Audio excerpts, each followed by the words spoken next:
So I guess you could say I've gone a little Macross crazy. Um, but yeah, I've been a lover of Macross for a long time. You know, I was never into Robotech when I was a kid. I was never exposed to it. But considering how much I love the Transformers and even GoBots and pretty much anything that had transforming robots in it, if I had ever seen Macross or Robotech as a kid, I probably would have just been all over it. But yeah, when I first discovered it in the, I would say the early 2000s, maybe the late 90s, I kind of went a little bit nutty for it. I loved it. I got a couple of the transforming figures by Yamato, the 48 scale Valkyrie VF-1S with the Super and Strike parts, as well as the YF-19, because those are my two favorite fighter designs from that series.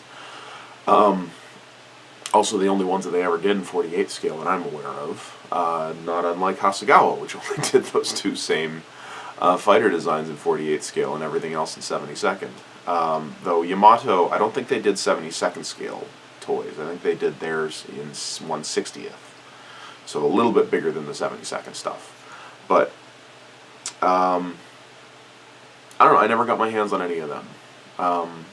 I'd like to, just kind of as an experiment. From what I understand, the early version of the VF-1 from Yamato is not great. I think it does a lot of parts forming. I think the legs have to detach from the main body and then reattach to the fuselage.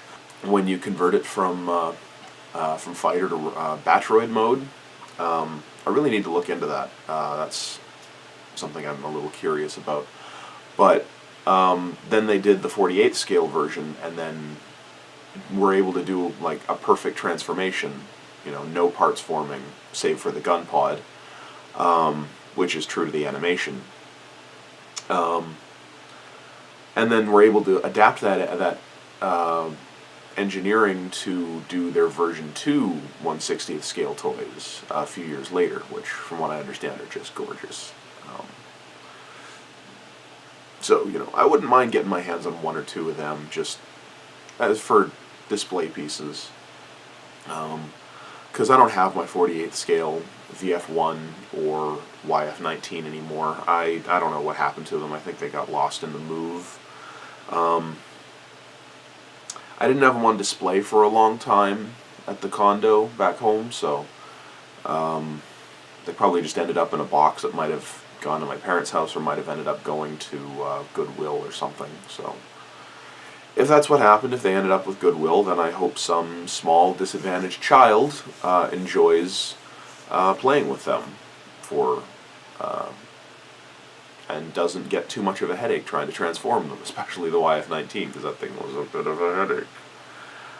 Absolutely gorgeous aircraft, though. Of course, the model kit is far nicer.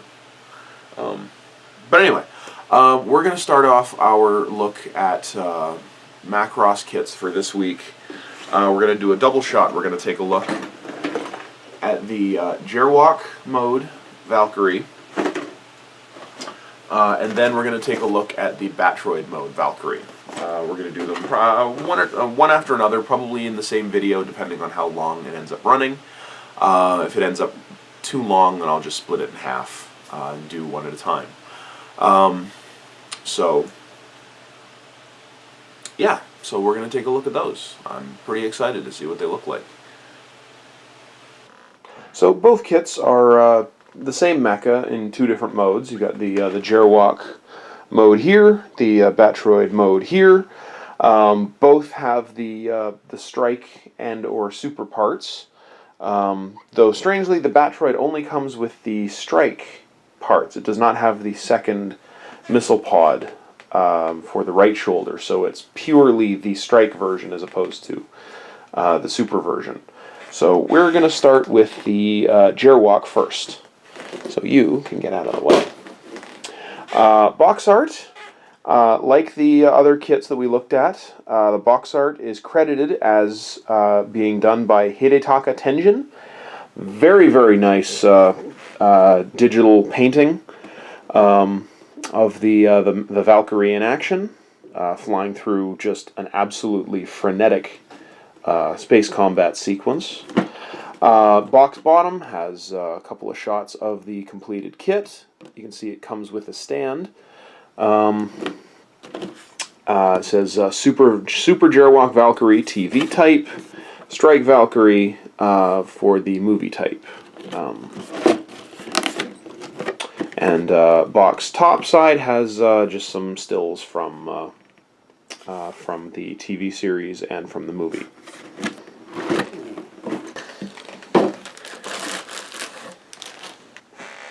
We'll start with the clear runner. Got a lot of lenses, got a lot of eyepieces, got a lot of wingtip lights, marker lights, all very nicely crisp and clean, but there's no canopy on here. I'm not sure if it's just popped off or what happened, but that's a little strange. We got leg parts. If I'm not mistaken, these both the Gerwalk and the Batroid version are essentially snapped together. Though, unlike Bandai kit, they will require painting, at least on some level. But the molding is real nice. A lot of really fine panel lining, rivet detail. Considering this is 72nd scale, the panel line detailing is almost as nice and clean as on the 48 scale. Yeah, like I was saying, they are pretty much fully snapped together, but they'll have polycaps and full articulation. Some arm parts. I think a lot of these parts are probably shared with the Batroid version. You've got the forearms, upper arms, parts of the feet. I think this is kneecap armor, probably the shoulders, thrusters inside the feet. I think these are the pop-up shoulder sensors that would be on the Batroid mode, but wouldn't be on the Gerwalk mode, so that suggests that, yeah, this is a shared runner between the two.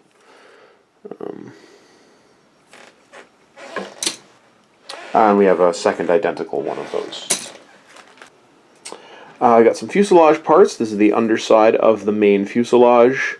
I got the tail assembly all folded up. It's done in two pieces here, but fully snapped together. So, never been really clear if in the animation the tail is designed, if like the vertical stabilizers are designed to actually hinge in half, because this kind of implies that they do. But yeah, not really very clear on that. But I got the rest of the backpack here. Got the backpack thruster unit, but no actual thrusters. So they're probably on another runner. They might actually be on the runner that the arm parts were on. We got our Polycap set. Not quite as elaborate as you would expect to see in a Gundam kit. It's mostly just single axis or dual axis hinges with swivels, a couple of ball joints. Yeah, nothing too elaborate. I'm guessing some more leg parts. I think these are the knee joints, upper legs, thighs maybe. Cannons for the head. This is clearly only available as the S-type, or else there would be a second runner here that, or second part here that would have the, say, the J-type single cannon as opposed to the twin cannons. Gears for the wing fold mechanism, as well as fans. Joint parts for the hips and for the knees. And another fan. I'm not sure what this one is for. A couple of other fairing details, not really sure what. We got the weapons, the Gunpod. This one, if you remember when I did the unboxing of the 48 scale Super Valkyrie, it showed the Gunpod as collapsed, whereas this one has it extended. This is the extended portion here. So the collapsed one would simply be this these would be flush together, and the extended portion has just a little gap between. Someone suggested to me that the reason for that is essentially the extended version has a longer shoulder stock, which, not impossible. Though, not sure if you can make that out. There's 3 barrels inside the tip of the gun pod, so nice touch.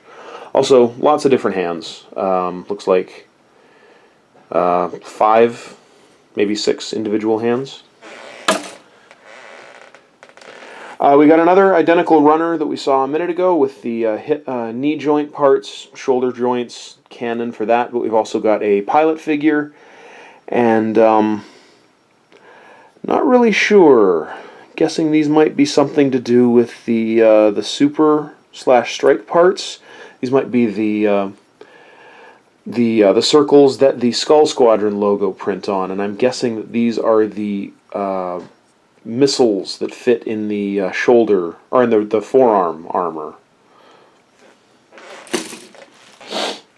The rest of the fuselage parts, we've actually got a duplicate of this part. I'm guessing that this runner probably came from the standard fighter mode Valkyrie, so they would have to swap this one out so that you could attach the legs with articulation to it, to the upper fuselage, and then there's the nose cone, alternate backpack, and then cockpit parts, pilot seat, seat cushion looks like, control panel, cockpit tub, which has the landing gear bay on the underside. You got your landing gear parts here as well, which won't get used because it's a Gerwalk mode. It's a chicken-legged fighter, essentially. And last white runner has the alternate collapsed gun pod. So you can see, yeah, basically it's just a single piece. The split would be right where my fingernail is. You got your wings, rest of your hinges for the wing fold mechanism. Got your head. Oh, and there is an alternate head, so you could do this as the VF-1A as well, should you choose to.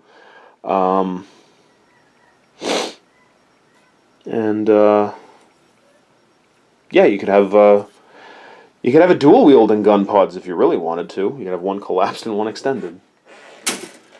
And the canopy did fall off in the bag, but it's got a seam over the top of it. Maybe you can make that out very much the same as the 48th scale kit did, so that'll have to be cleaned up. And finally, out of that baggie, we have the shoulder strap for the gun pod. Actually surprised this was included. Can't tell. It looks like it's made out of like a flexible vinyl. But yeah, nice that they included it. We got the display stand here. I kind of like this large flat base. It's got a kind of a smoky finish to it.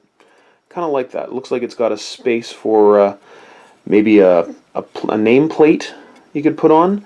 So you got your main strut here. It looks like it extends out to the side and probably hooks under the wings.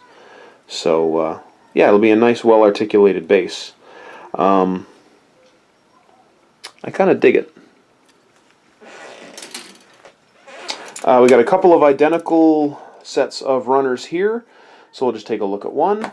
This has the big engine bell, forearm armors, missile pods, missile pod inserts. So I'm not sure if it actually includes missiles for it, but these fit inside the little barrels here and fill up the gap at the back.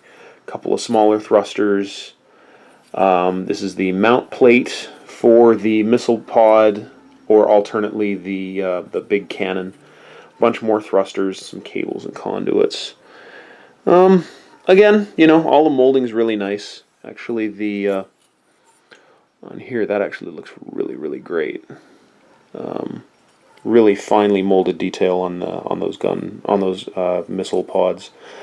And this runner is marked Batroid, so that says to me that these were actually molded specifically for the Batroid mode as opposed to for the fighter model kit from several years prior. So I'm sure the molding is pretty much identical, but But yeah, nice to know that they did a unique version. Leg armors.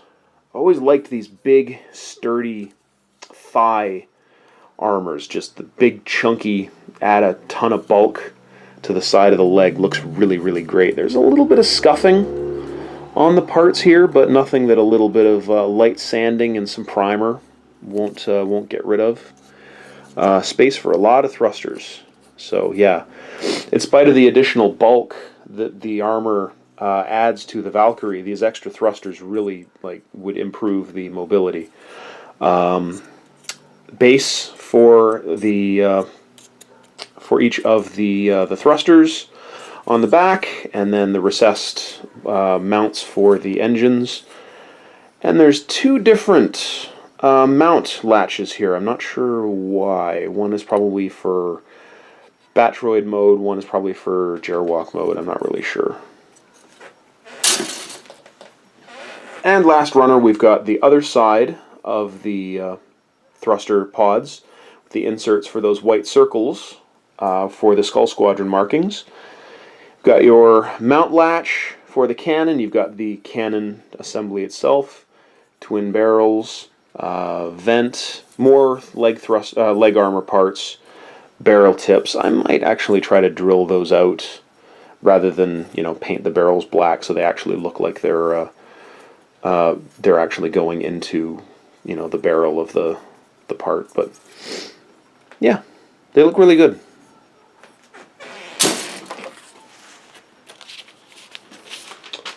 Standard decal set. Looks like it's probably very much the same. I mean, it says Strike / Super Gerwalk Valkyrie, but the printing on it is probably largely the same as on the fighter mode. Probably a few more bits on it. I know these go on the shoulder, which are obscured on the fighter mode, so they're not. They would not be included in the fighter mode decal set. But other than that, a lot of nice, really fine printing. You can make out the no-step warnings and more no-step warnings, and Prometheus and SDF-1 and weapons markings. It's all very well printed, all very legible. You can even the white right there you can make out says "Beware of Blast." So yeah, I'm always impressed with the fidelity of the printing on Hasegawa's decal sheets. Also the control panel.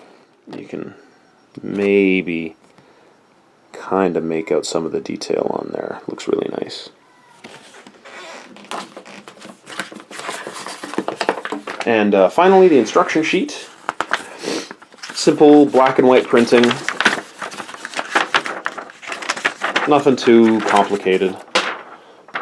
So yeah, nose cone starts the same way as on the fighter. Fuselage basically is the same as the fighter, except then you have slightly modified assembly to add the shoulders, gun pod, legs, etc.